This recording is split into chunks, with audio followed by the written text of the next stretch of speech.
జన్మ దుర్లభం. నరుడుగా పుట్టడం అనేటువంటిది చాలా గొప్ప పుణ్యం చేసుకుంటే కానీ అటువంటి జన్మ వస్తుంది. అటువంటి జన్మలో కూడా మనకి ఇటువంటి దివ్యమైనటువంటి భవ్యమైన కళ్యాణములు చూసేటువంటి యోగం ఎంతో పుణ్యం చేసి ఉండాలి. అటువంటి పుణ్యం మనం చేసుకొని ఈ కళ్యాణంలో పాల్గొనే అవకాశం మనకి భగవంతుడు కల్పించాడు. మీ అందరికీ కూడాను ఆ అమ్మవారి యొక్క అనుగ్రహం ఉండుగాక అని కోరుకుంటూ, ఇప్పటిదాకా మనకి ఆచార్య స్వాములు మహాసంకల్పంతో పాటు ప్రవర అని చెప్తూ ఉంటారు. ప్రవర అంటే ఏమిటి అంటే మన యొక్క వంశానుచరితము, మన పూర్వీకులు ఎవరు, మన ఋషులు ఎవరు, మన అడ్రస్ ఏమిటి అనేటువంటిది తెలిపేదే ప్రవర. కులము గోత్రము పూర్వకాలంలో 7 వంశాలను చూసేటువంటి వాళ్ళు, తర్వాత 3 వంశాలు చూస్తారు మన పూర్వీకులు. ఇప్పుడు ఎవరి వంశాలని ఎవరూ చూడట్ల. అమ్మాయి అబ్బాయి ఇష్టపడితే పెళ్లి చేసుకోవడమే తప్ప ఎవరి వంశంతో ఎవరి గోత్రంతో ఎవరి కులంతో పని లేదు. దీంట్లో వల్ల ఎవరివి గొప్ప ఎవరి తక్కువ అనేది కాదు.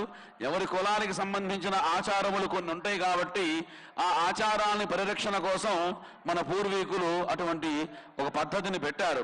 అయితే ఇక్కడ ఈ జమదగ్ని మహర్షి ఎవరయ్యా అంటే ఈయన వాసిష్ఠ మైత్రావరణ కౌండిన్య అనేటువంటి 3 ఋషులు, వాళ్ళ వంశానికి సంబంధించిన ఋషులు.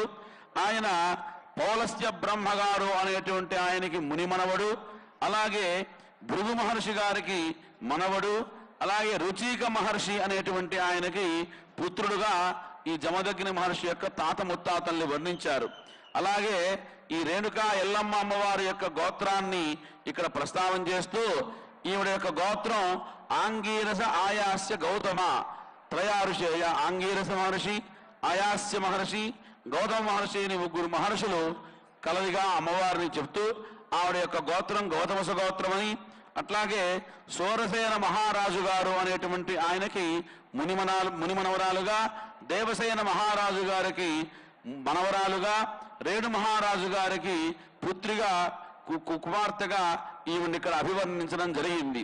వీరిద్దరికీ కూడాను పరస్పరం యొక్క ఆమోదం మేరకు పెద్దల యొక్క సమక్షంలో అనేక పర్వతాలు, అనేక నదులు, ఋగ్వేదాది 4 వేదములు, అట్లాగే అనేక 18 పురాణములు, స్మృతులు, అనేక దేవతా వృక్షములు, మహర్షులు సాక్షిగా ఈ అమ్మవారిని ఆ అయ్యవారికి ఇచ్చి ఆ కన్యాదానం ఘట్టాన్ని ఇప్పటిదాకా మనకి చేశారు. ఈ తదుపరి మాంగళ్య ధారణ అనేటువంటి కార్యక్రమము, సుముహూర్తము, మాంగళ్య ధారణ అనే కార్యక్రమాలు జరుగుతాయి.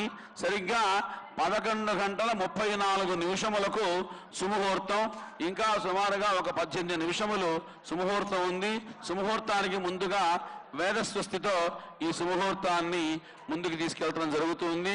ఓం కరోతి రూపాణి రూపాణి కరోతి రూపాణి జుహోతి రూపాణి కరోతి రూపాణి జుహోతి